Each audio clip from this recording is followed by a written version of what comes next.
Salut les gars, on se retrouve pour une leçon de japonais et puis aujourd'hui on va voir une nouvelle particule encore en fait je me suis rendu compte qu'il en manquait en fait encore et des petits mots de vocab, voilà, des petites phrases, des petits trucs à lire comme on avait dit la dernière fois, utiliser les mots qu'on a vus dans des phrases, voilà, pour apprendre à utiliser en fait ce qu'on a appris. Donc dans les mots de vocabulaire qu'on va voir aujourd'hui, ce sont les boutiques. Les magasins, ça c'est des trucs super utiles, même pour le voyage, hein, ça c'est cool. Donc le premier mot, première boutique qu'on va voir, c'est la poissonnerie. Donc la poissonnerie, ça se dit sakanaya. Dans le même thème de la viande, la boucherie, on dit nikuya. Pour boulangerie, il y a un truc qui est super cool, c'est que ça ressemble à un mot un peu français qu'on fait à la boulangerie, genre pain, le pain, et du coup c'est pagna. Tu vois ou pas? Ça ressemble à pain, mais enfin, ouais, il y a un truc avec le pain quoi. Une papeterie, je sais pas si ce sera très utile pour vous, mais on sait jamais. Donc on dit bunbo guya. Là, la classique, celle qui sert un peu pour un truc générique de vêtements, donc la boutique de vêtements, hein, pas. Enfin, c'est au sens large quoi, boutique de manteaux, enfin des vêtements quoi. On dit Yofukuya. C'est une prononciation un petit peu compliquée peut-être pour vous. De toute façon ça s'affiche, vous avez le temps de le répéter. Dans les phrases aussi qu'on peut voir, comme j'avais dit qu'on allait voir des phrases, là j'en ai une. Donc je vais dans une boutique de vêtements avec une amie, un truc de la vie de tous les jours. Ça c'est une situation lambda. Donc là ça s'affiche. Donc vous le voyez au début le kanji. Pour Tomodachi, Tomo du coup, Tomo da ensuite l'hiragana dachi, ok, to, yo. On a le mot qu'on vient d'apprendre, du coup boutique de vêtements, yo, u, fu, ku, ya, ni, ikimasu. Donc voilà, je vais dans une boutique de vêtements avec une amie. Donc,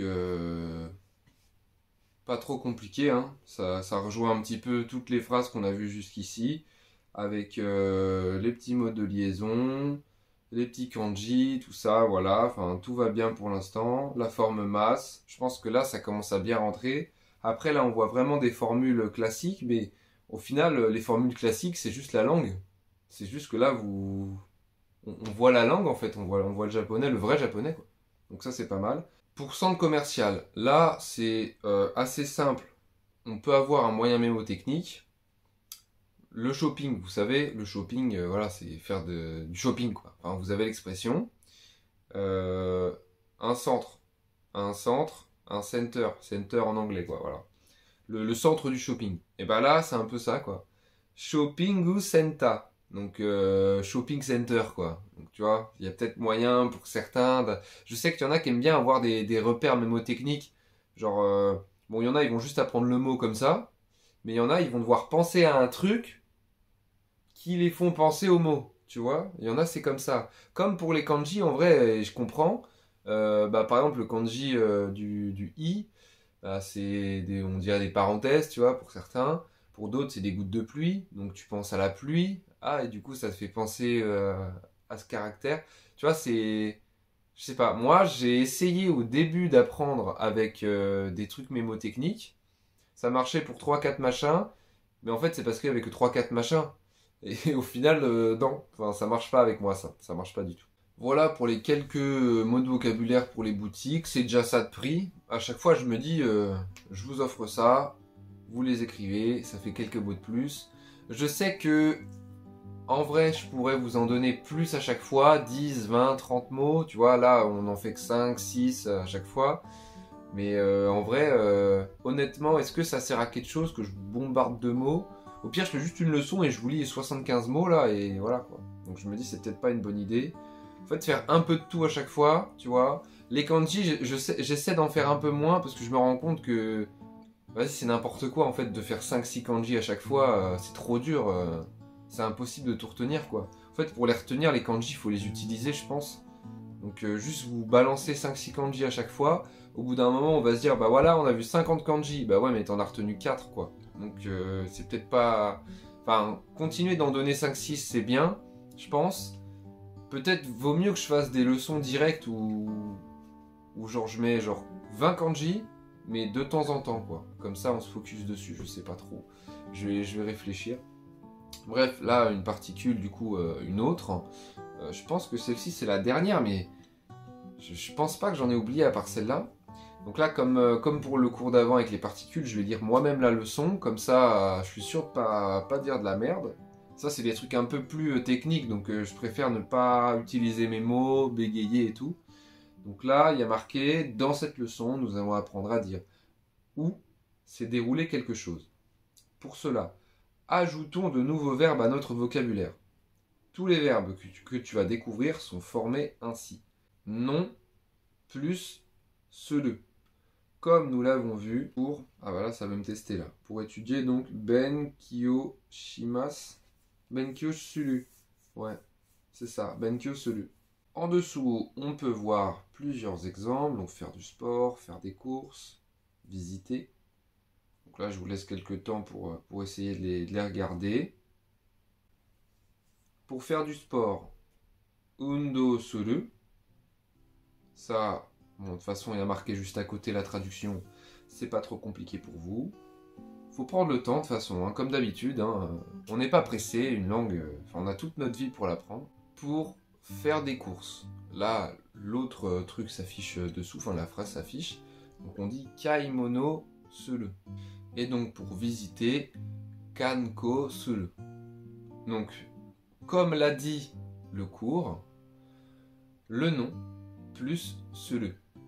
Basique, ça c'est simple, voilà, là on le voit dans ce qu'on a vu dans les 3 exemples, c'est ce qui a été évoqué dans le cours.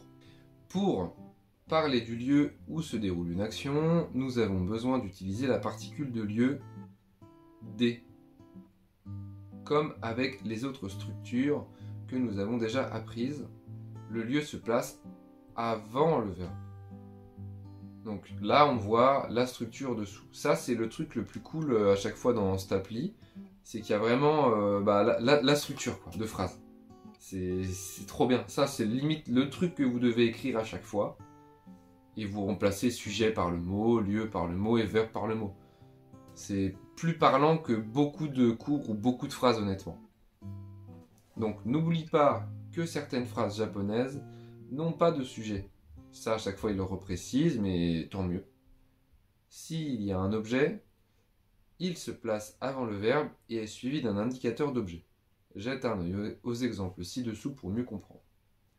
Donc là, encore une fois, des exemples. Donc, il y a la traduction sur le côté, on va quand même la lire. Eriko-san fait du sport dans le parc, qui se dit Eriko-san wa Koen, donc Koen parc, on s'en souvient, un des mots de vocabulaire qu'on a appris récemment. De undo shimasu. Donc là, on voit bien la particule qui est placée après parc. Je ne sais pas si c'est clair pour vous. Là, c'est vraiment de... C'est chiant, là. Là, j'avoue que c'est chiant. Mais on est obligé de passer par là. C'est comme quand on était en CP. Au début, c'est marrant, on apprend l'alphabet. Mais ensuite, il faut apprendre à écrire et lire. Et là, c'est différent. C'était comme pour apprendre à lire l'heure. Il y a quelques semaines, c'était bien relou. Et ben là, c'est la même chose. Donc, l'exemple du dessous. Junko-san lit un livre à l'école. Donc, on va traduire. On va lire la traduction.